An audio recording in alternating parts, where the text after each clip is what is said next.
line a bit earlier in the show than normal. I have a caller to the show from Basingstoke. Is it John? John, are you there, John? Hello, yes, Mark. John here. John Ashe from Basingstoke. John Ashe with an E. Yes, uncharacteristically, I'm phoning from a children's playground at the moment because I'm with my grandson. Oh, right, okay. Him up from school. Okay. How are you, John? Is it lovely and fine down there in Basingstoke? It is, yes. It's a very lovely, fine day today down here in Basingstoke, yes. I'm just now watching some very young boys play with a football. Okay. They're learning how to play football amongst themselves. Okay, that's good. And you're not going to join in then? How are your footballing skills then, John? They're not what they used to be. Right. What did they used to be? They were never very good, so they've gone downhill. Oh, right. From there, yes. Well, it's nice to hear from you, John. What have you got to tell the listeners today? Have you anything interesting been happening to you? Well, no, nothing interesting really, but I've been pondering for a long time. You see, I have a question, and I would rather like to put it to other listeners. Okay. It's a sort of survey, really, because I've been asking all sorts of people, probably for years now, if they could identify a certain film that I saw when I was... Well, no, I was going to say when I was a young man, but it was probably before that. Oh, right. Younger man. Although yes, probably when I was a boy. Right. Although I probably did see it as a young man as well. But I can't remember what it was. So I'm hoping that people can help me with that. Oh, okay. Well, what do you remember about the film then? Well, that's the problem, you see. I don't remember what film it was. I mean, if people could help me and tell me what the name of it is, then it'll put me out of my misery, to use a very unfortunate phrase that one usually uses for old dogs or cats. Okay, so in order for us to help, do you remember anything about the film at all? Oh, yeah, I see what you mean. Sorry, I was not being very helpful, am I? No, you see, the thing is, what's in my mind is a single scene. Mm-hmm. So... picture, if you will, a couple of men sat at a table in somewhere like McDonald's or Kentucky Fried Chicken or Burger King, one of those sorts of places. You know that sort of place, don't you, Mark? Yeah, Wimpy. Yeah. That sort of thing, yeah. So a couple of men sat at a table. It's a sort of comedy film, and I think it's people like...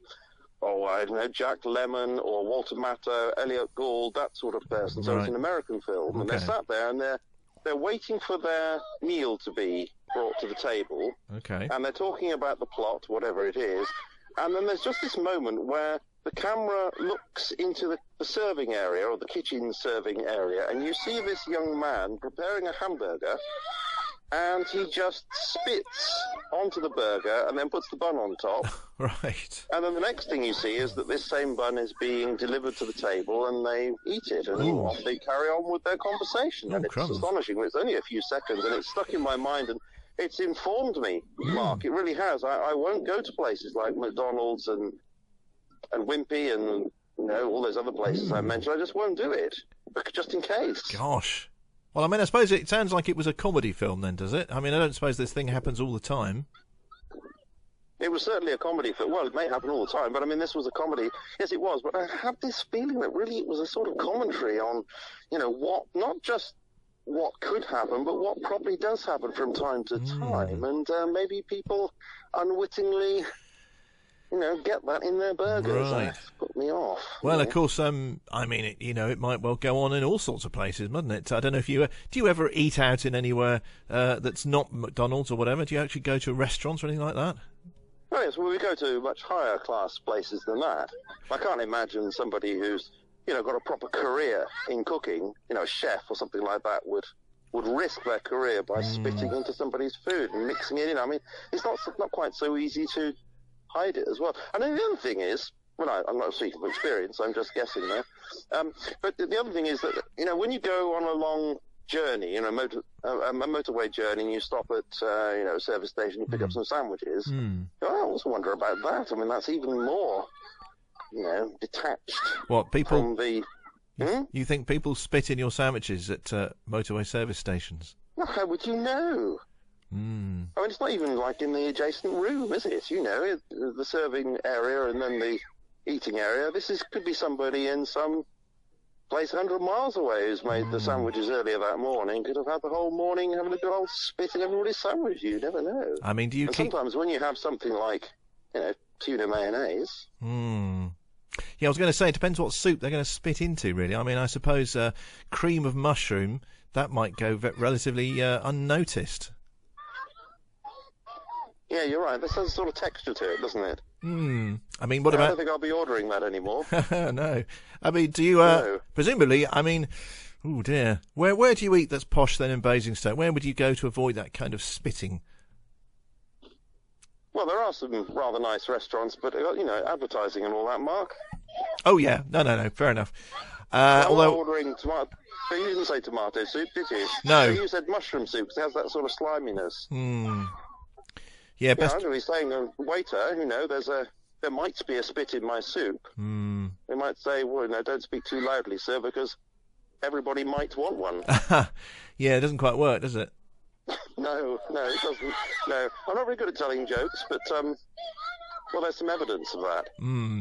All right, well, going back to the film, which you did mention at the top of the conversation, yes. I will... Do you know what it is? You know what it is, no. Do you, Mark? No, right. I don't. No, it doesn't ring a bell with me.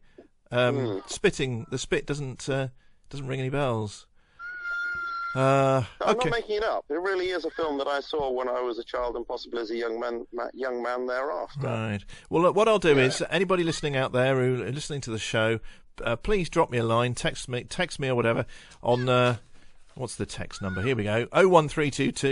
You should probably tell me yourself, John. You call regularly enough. 01322 428 362.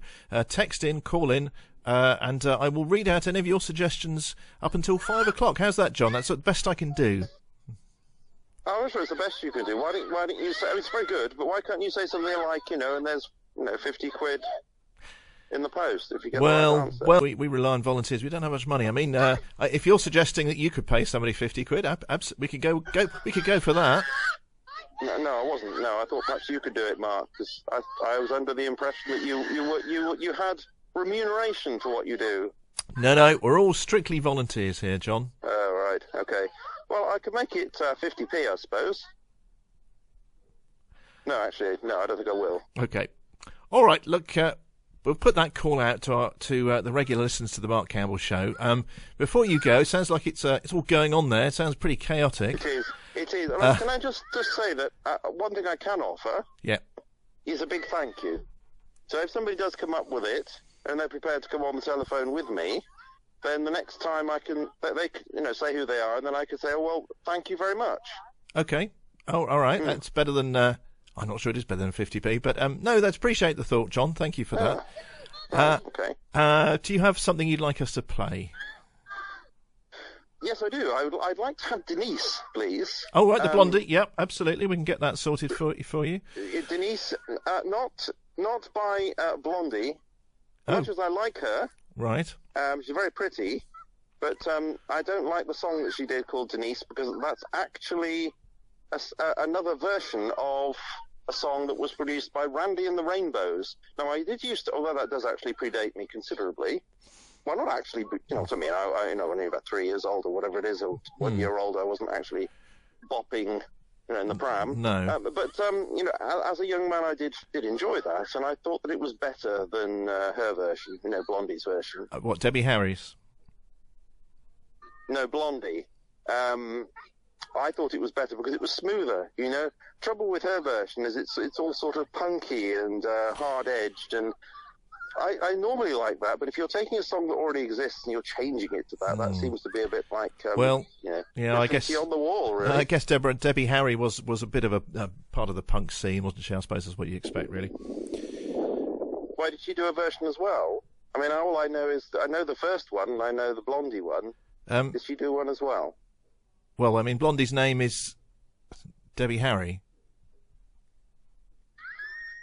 Ah, what do you mean? I mean, Blondie's not the name that she was born with, John. I think that was a stage name then, presumably. Yeah. So she, in real life, she's Deborah Harry is the name. Oh, okay. So I guess you've learned something. I do frequently learn a few things on your show. Yes. That's one of the reasons why I phone in, apart from the fact that I do like you, Mark. Oh, thank you very much. Thank you for that. Thank you very much, John. Well, thank you for calling in, regular listener to the show, of course. Well, I better leave you to find your grandson then, I suppose. Is that what you said you were? Yes, you I were don't with? know where he is. I don't. Oh, there he is. Okay. Oh, he's just fallen in front of my feet. In Oh, the sunshine. that's okay. Yes, that's right. Is he going to say hello? Perhaps you can say hello to the listeners.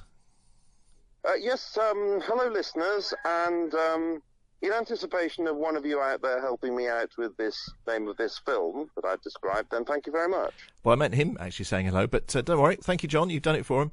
All right, then. So what we'll do is we'll play Denise by not Blondie, Ashe, a.k.a. Debbie Harry, but by Randy and the Rainbows. How's that for you?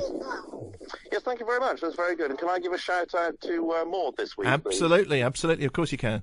Right, well, John, I'll leave you in a rather windy children's playground in Basingstoke, and perhaps you can call in again. Well, I'll tell you what, let's hope if you call in next week, we'll have some good news for you. I really do hope so.